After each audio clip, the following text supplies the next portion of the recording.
ઝઘડિયા જીઆઈડીસીની કંપનીમાં બ્લાસ્ટ સાથે ભીષણ આગ, 15થી વધુ કામદારો ગંભીર રીતે દાઝ્યા। અંકલેશ્વર બાદ વડોદરા, સુરત ખસેડાયા। દૂર દૂર ધુમાડાના ગોટે ગોટા દેખાયા। ભરૂચનો ઔદ્યોગિક હબ ગણાતા ઝઘડિયા જીઆઈડીસીમાં આજે ફરી એકવાર આગની ગંભીર ઘટના બની છે। અહીં આવેલી મેટ્રોપોલિટન એક્ઝી કંપનીમાં અચાનક જોરદાર બ્લાસ્ટ થયો હતો, જે બાદ જોતજોતામાં આખી કંપની આગની લપેટમાં આવી ગઈ હતી, જેમાં 15થી વધુ કામદારો દાઝ્યા હોવાની માહિતી સામે આવી છે।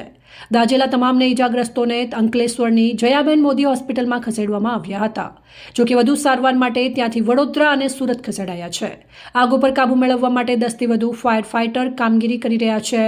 હાલમાં મળતી માહિતી મુજબ આગ ઉપર કાબુ મેળવવામાં સફળતા મળી હોવાનું જાણવા મળ્યું છે। આ અંગે ઝઘડિયાના મામલતદાર એનસી રાણાએ માહિતી આપતા જણાવ્યું હતું કે પ્લોટ 1માં આગની ઘટના સર્જાઈ છે, જેમાં 20 જેટલા કર્મચારીઓ ફરજ પર હતા। આ દુર્ઘટનામાં 15 જેટલા કર્મચારીઓ ઈજાગ્રસ્ત થયા છે।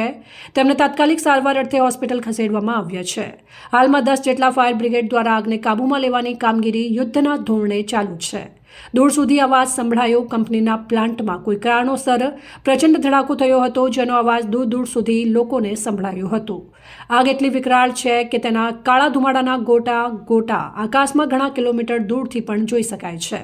બ્લાસ્ટને પગલે કંપનીમાં કામ કરતા કામદારો અને આસપાસની કંપનીઓમાં ભયનો માહોલ ફેલાયો હતો। જીવ બચાવવા માટે કામદારોમાં દોડધામ મચી।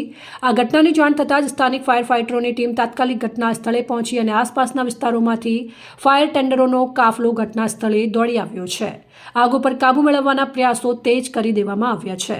પ્રાથમિક અહેવાલ અનુસાર આ દુર્ઘટનામાં 15થી વધુ કામદારો ગંભીર રીતે દાઝી ગયા છે। ઈજાગ્રસ્તોને તાત્કાલિક સારવાર માટે નજીકની હોસ્પિટલમાં ખસેડવામાં આવ્યા હોવાનું જાણવા મળ્યું છે।